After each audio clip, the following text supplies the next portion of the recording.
What's up, guys? Static in the Attic. I was working on something else when I came across this. Guys, I came across the biggest hidden in plain sight thing it's truly mind blowing. I can't wait to share it with you. But I saw this on John Levi's video and I thought I'd give everybody an explanation. And this is part of the big picture here of what really happened. A couple of big puzzle pieces just clicked into place for me, and guys, I'm pretty sure I can prove that the year 500 AD that we're given for 500 AD is the exact same year as the year that we were given for 1300 AD. That's the reset. I'd say 500 AD is only a couple hundred years after the time of Jesus when all of this happened. And you guys have heard about this described in a couple different ways, but never looked at it as the same thing. But for now, just understand that to simplify, just use the year 1300 AD, 700 or 800 years ago. There was a huge catastrophe, and they completely changed history, added in all of the Middle Ages, and confused all of the names, all of the languages, all the locations of places. That's what these maps are for. These were drawn from the old world. That's why you got all of the lakes, the different land masses and everything. This was before the big catastrophe and things actually changed. So at the time these were drawn in the 15th to 18th centuries, they were literally just sticking names on the places off of the old maps. That's why on the Reeves map, it shows the north coast of Antarctica and I think the east coast of South America. First off, our whole idea of what history was like is really messed up, guys. We've been an industrious worldwide civilization for, I think there was 200 years in there that we weren't really interacting with each other that much after the catastrophe. But before and after, everybody knew everybody. We all know what the old Roman buildings look like. This is what life looked like in the 1300s, guys. This was just the continuation and forward progression of life from Roman civilization, catastrophe, French Renaissance. A few of these are still standing today. This is Asinelli and Garacinda towers. Atlas Obscura wrote this about it, and Atlas Obscura actually goes to the places, and then so they're basically parroting what the local tourism board says. It says during the 12th and 13th centuries, for reasons that are still not entirely clear, an incredible number of towers were built throughout Bologna, making for an urban skyline that almost resembles modern day Manhattan. Today, only 22 remain. These towers are talked about by Dante Alighieri, and I'll get to him in a minute and tell you what he was saying about it back in the 13th century. It suggested that up to 180 towers were present in the city as of the 13th century. So, guys, 1800 years ago, they had a full city just like today's Manhattan. And I'm going to tell you in detail exactly what happened to them. First, the tourism board, after the 13th century, some of the towers were demolished, others collapsed, and many were destined to different uses such as residential or commercial buildings, blah, blah. Now, while we're here, I'm going to explain how this is built because a lot of people can't seem to wrap their head around this. If you guys watch John Levi, or especially UAP, he recently did a video on an 18th century building asking where'd all the bricks come from. First off, people have been smart enough to do all this stuff for thousands of years. And it's the same way today as it was literally, a brick building is the exact same today as 1,000 years ago. This is as low tech as it gets. You literally take chunks of mud and you square them up into blocks and you start stacking them. Once you've got them stacked, you coat the whole thing with a big layer of mud, and then you light a fire on the inside and you keep that fire going for 2 or 3 days. So then when you're done, you got a baked brick. Now, these bricks aren't going to last thousands of years, but they'll work. I mean, they obviously lasted hundreds of years because this is a picture from the 1800s of buildings that were built in the minimum 1200s, but they're not going to last forever. So, guys, you have 500 piles of these stacks of 500. You keep a fire going for a few days. There's 25,000 bricks. So with building it, it's just exactly like today. You start at the bottom, you reach up as high as you can, and then you build a scaffold and you keep going up from there. Now, as far as wood and stone processing, they had windmills.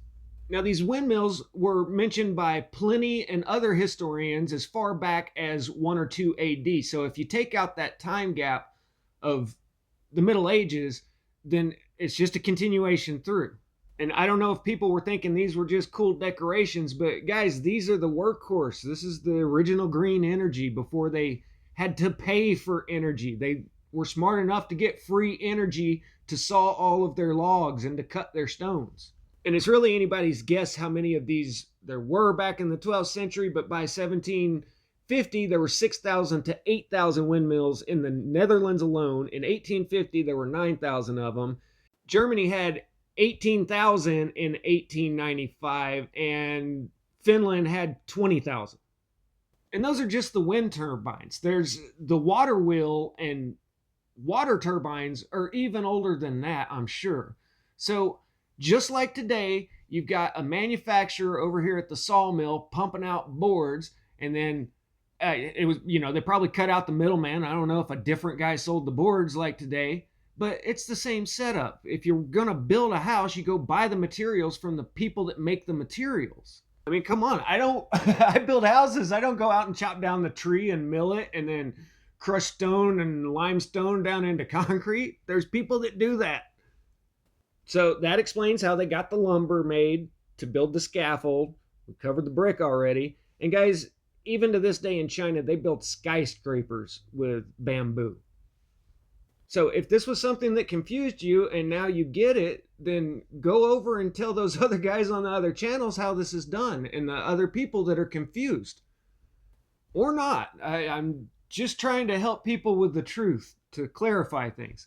So let me tell you what really happened. So an earthquake hit Bologna in 2011. The Independent called about a comment from the city, and an official at the Civil Defense Agency said that the quake was the worst in the region since the 1300s. It left the bell towers cracked, church facades lying in the street, and roofs caved in. Now that is just from the guy down at the city planning office. Let me read you what really went down in that time. I'm literally skipping a whole paragraph here of what was going on in China, where 400,000 perished in floods, 5 million were perished in a plague. A mountain fell in and formed a new lake with a coastline of 350 miles. Simultaneously, in 1336, many an uncommon atmospheric phenomena, and in the winter, frequent thunderstorms were observed in the north of France, and so early as the year of 1313, an eruption of Etna took place. According to the Chinese records, about 4 million of the people perished by famine. Now, this is different than the 5 million in the plague. And in 1337, a deluge, swarms of locusts, and an earthquake which lasted 6 days caused incredible devastation. In the same year, the first of the swarms of locusts appeared in France, which were succeeded in the following year by myriads of insects. In 1338, King Sai was visited by an earthquake of 10 days duration, and at the same time in France, failure of a harvest until the year 1342. So 4 years in France without a harvest. And guys, I do trust the dates going back to this time because I've got a ton of evidence, and I'm about to start dropping some hardcore stuff on you guys. So the city official knows about all these earthquakes back in the 1300s, and I've got this record of all of this going down, but history writes it off as the Black Death only. And I don't have the accounts in front of me, but that's a strange story too. It was something in the air. So let's talk about Dante Alighieri mentioning the towers of Garcinda all the way back in the 1300s in Dante's Inferno. Everybody's heard of this. So Dante and Virgil are coming up on the ninth circle of hell, and he says, so terrible a blast Orlando blew not when that dismal rout overthrew the host of Charlemagne and quenched his saintly warfare. Thitherward not long my head was raised, when many lofty towers methought I spied. I'm going to stop right there because it was written in Italian and the syntax is completely off in English and I make it sound horrible. But the scholarly description of that verse is: seeing the tall structures in the distant, the pilgrim thinks that he sees towers. This is not a surprising error, for the fortified towers belonging to the rival magnate families were a hallmark of the Duecento cities. But what the pilgrim sees in the distance are not towers. Instead, they are the giants who stand in a circle around the well, Pazzo, that is the pit of hell. The analogy between the towers and giants casts the nobles who built the urban towers as prideful and arrogant men who pursued a will to dominate like that of the giants. I'm sure some people would take that as alluding to the giants built it. Me personally, I don't really think so, because to me this would have been the same time frame as the red-haired giants in America. Yeah, they were still around, but they were exceedingly rare. And these buildings look like it'd be kind of cramped for a giant. They really don't look like they're that big on the inside. They're just really tall. So I found a smoothed out version of the next mention of the towers, as when one sees the tower called Garacinda from underneath its leaning side, and then a cloud passes over it and it seems to lean more. Thus did Antaeus seem to find my gaze as I watched him bend, the giant. Now, Dante Alighieri died in 1318, before all of the catastrophe struck, it sounds like. So he's just describing normal everyday life. He also mentions that the Garacinda Tower cannot be visited inside. It was already leaning, they already had it closed off to the public. And these are what he described as Duecento cities, which is defined as early proto-Renaissance. One of the most important centers for art and architecture in this period is Florence, Italy. I just mentioned in my last video the dome on top of the Santa Maria del Fiore.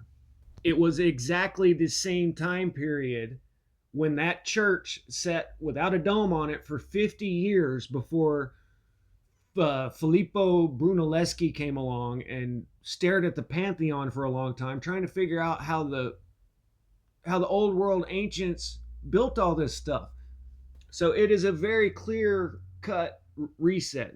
Now, like I said, the date of the 1300s could be a couple hundred years off, but this is what they look like in the 1800s, and there's still a couple of them that still look like this today.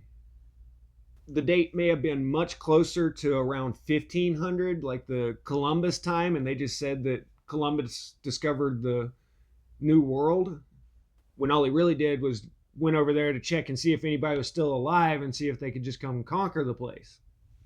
Now, I've described in detail why I don't buy the story of the founding of America. We're literally taking the whole pre-Columbian history of America on the word of Hernan Cortez that says that he came in, they thought he was God, and just handed it over. And then Francisco Pizarro went down to Peru and took out a kingdom of 10 million people with 200 guys. But I don't know how much time was in between there.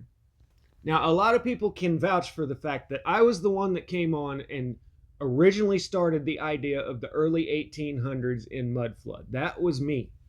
Before that, Mudflooders were pretty vague about dating or any type of timeline. Now, I'm not bragging here. I'm just stating that as a fact, because I'm telling you, the guy that started that whole line of thinking doesn't think that anymore.